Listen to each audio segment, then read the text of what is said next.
Hi, I'm Skip Nipper. Welcome to Skip's Corner, the podcast where I tell you about not only Nashville's great baseball history and traditions, shot to right, a one-hop liner, but certainly about its past. And you will hear a little bit about its present and future, too. Yes, he can. It makes the waist-high catch. There are great stories about Tom Wilson Park, Herschel Greer Stadium, Sulphur Dell, and the players, coaches, and fans who love everything about baseball. And every once in a while, you will get to hear from a special guest who will share their fondness and even passion for the great game. The high fly ball down the right field corner, going way back, hits a lead-off home run. Last week's conversation with Dave Ammenhauser, who planned a trip for Farrell Owens and Bart Leathers and me to spring training in Florida in 2016, brought back so many memories of thinking about all the great venues I've been at. And this week, I've seen more pictures of our visit the next season to Arizona. Bart did not go on that trip, but a fellow that was a friend of Dave's joined us from California. So there were four of us for another trip, I think 7 games maybe in 5 days. That was a great trip.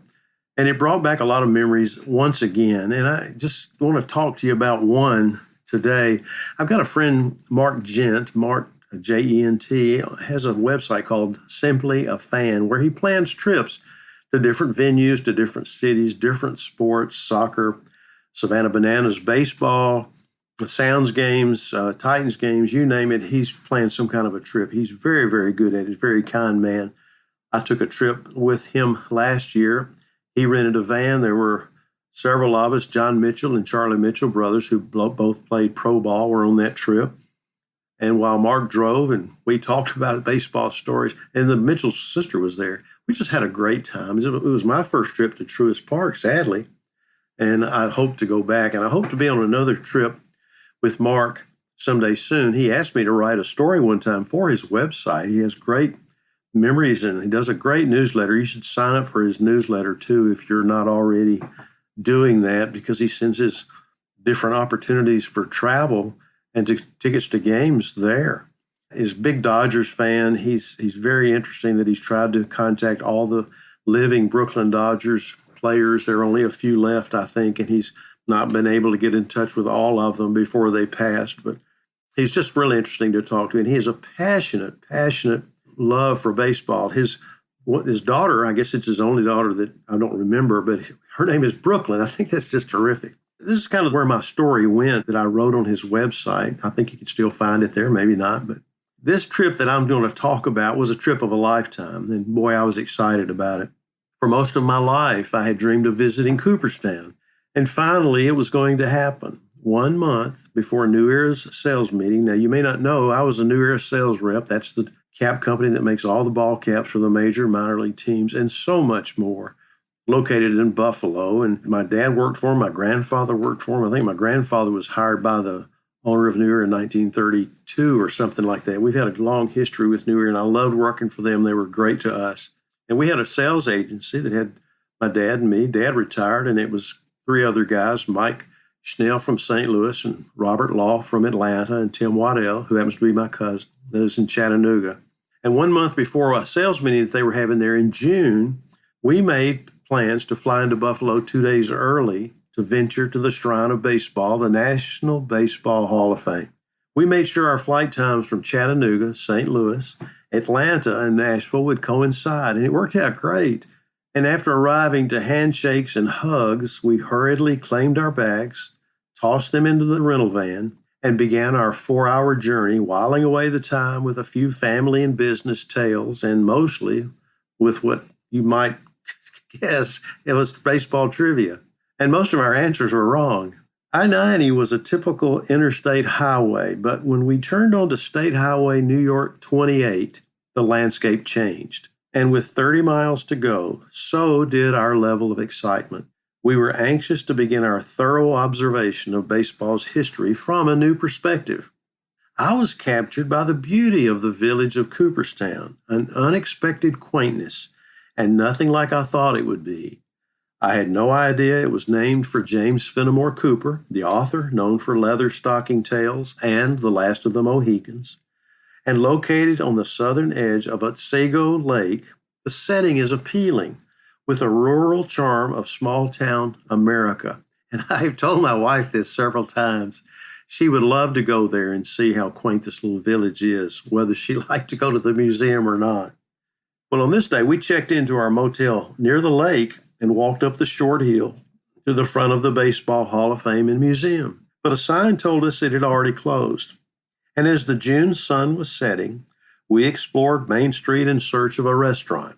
It was not a particularly busy time of year, early summer, and we had several choices.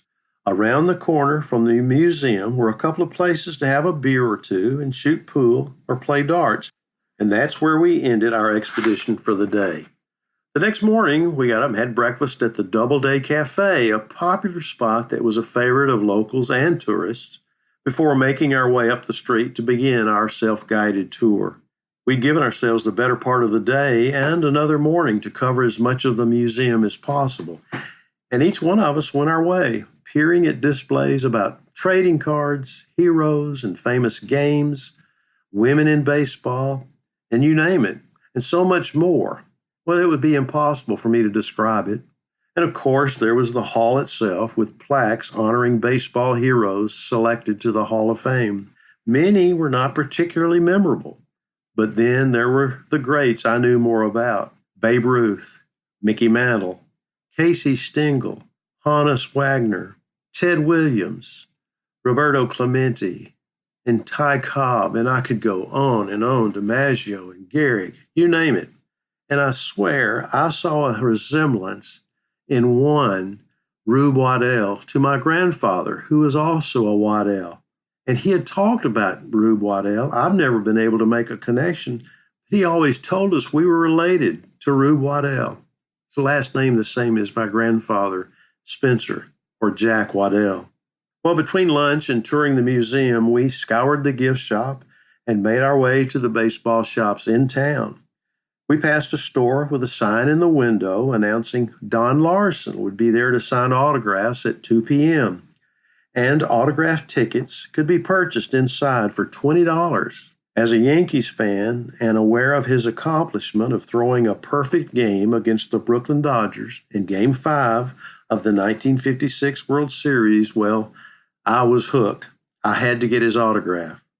I purchased a ticket. Then I thumbed through a bin of photographs of Larson to purchase for him to sign, before realizing I had seen some of the same images at another store at better prices. I returned to one of them and bought one, got in line about 30 minutes before Larson was to begin signing, and patiently waited.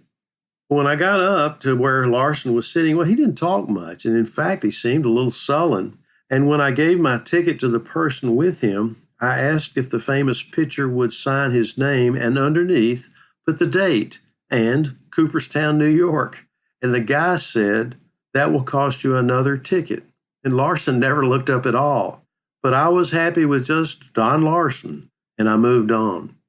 I remember little else about the rest of the afternoon and evening except we returned to the museum and after supper made our way to the bar where we had ended our previous night. And a few friendly rounds of pool and a dart game or two was it for me. So I told the guys I was going back to the Doubleday Cafe for one last beer before bedtime. I remembered there was a small bar there. And when I got there, 2 men were sitting at the bar, and I sat down next to one of them. And when his friend left, I was asked by the one remaining, who was next to me, how my day had been, and if I had visited the museum. Yes, I said, it's so great to be in the spot where baseball was invented. I introduced myself, and he told me his name was Tim Wiles, that he was director of research at the museum, and he was originally from Iowa and was a Chicago Cubs fan. Well, since it was my first visit, never met anybody like him before, I was completely fascinated to have met someone who surely had all the answers. And that's when I first heard from him that Abner Doubleday was nowhere near Finney's farm, that he was enrolled in the United States Military Academy at West Point in 1839, the year that Cadet Doubleday supposedly laid out the field and devised the first rules of early baseball. "We are pretty much certain that Abner Doubleday is not the inventor of baseball," Tim said. He explained how the story had been debunked, and although simply a myth, that would not change Cooperstown, Abner Doubleday's home, nor the Hall of Fame one bit. Around 10:45 p.m., the other guys came in, and I introduced them to Tim, and as the conversation continued, the lady tending bar told us she was closing at 11 o'clock. But by that time, the trivia contest was well underway, and losers were buying. And I think she enjoyed it. She stayed open until 12:30. And the results of the trivia contest? We did not stand a chance. But I did come away with my Doubleday Cafe beer mug, which I still have. Well, let me just finish by saying it was a classic trip. It rivaled two, not one but two, week-long spring training trips with Dave Amenhauser in 2016 and 2017. 2017 World Series Games 6 and 7 that I saw in St. Louis against the Texas Rangers. And the birth of all four of my children. Now, I'm just kidding about that. But I have returned to Cooperstown 3 times since. And one of those times was alone, to spend a few hours in the research library arranged by, guess who, Tim Wiles. And to thank him, I sent every Cubs cap from my cap sample case to him. That was an easy trade. If you ever get a chance to go to Cooperstown, do it. You'll never forget what you saw there and the time that you spent there. And you can tell your kids and grandkids. And maybe one day you'll have a podcast that you can talk about it on too. I hope you enjoyed hearing about my trip to Cooperstown. Thanks for listening.